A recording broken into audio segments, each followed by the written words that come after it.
18 சித்தர்களில் ஒருவரான கொங்கண சித்தரின் குகை சேலத்திலிருந்து ஈரோடு செல்லும் வழியில் சங்ககிரிக்கு அருகில் உள்ளது. சிறிய பாறை மலையாக உள்ளது. ஆரம்பத்திலேயே பாறையில் 5 தலை நாகம் போன்ற வடிவம் செதுக்கப்பட்டிருக்கின்றது. இந்த குகைக்கு மேலேயும் ஒரு குகை இருக்கின்றது. அங்கும் அவர் 60 வருட காலம் தவம் இயற்றியிருக்கிறார். இதே போன்று வேறு பல இடங்களிலும் கொங்கண சித்தர் தவம் புரிந்திருக்கின்றார்.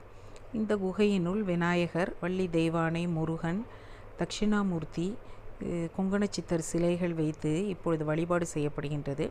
அமாவாசை, பௌர்ணமி தினங்களில் விசேஷ பூஜை நடக்கின்றது. அகத்தியர், போகர் போன்றவர்களின் மாணாக்கராக இருந்திருக்கின்றார். ரசவாத வித்தையில் தேர்ந்தவர். ஈரோடுக்கு அருகில் உள்ள பொன்னூதி மலையையே பஞ்சகாலத்தில் பொன்னாக்கி மக்களுக்கு கொடுத்தவர்.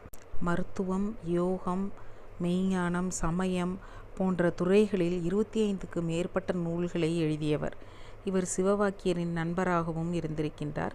திருப்பதியில் இவருடைய ஜீவ சமாதி உள்ளது. கொங்கு நாட்டில் பிறந்த கொங்கணவர் தனது தவத்தை கலைத்த கொக்கை தனது பார்வையால் எரித்ததை திருவள்ளுவரின் மனைவியான வாசுகி, இவர் வரும்பொழுது கொக்கென்று நினைத்தாயா கொங்கணவா என்று கேட்டது தவ வலிமையை அகங்காரமின்றி கூட்டுவதற்கு உதவியாக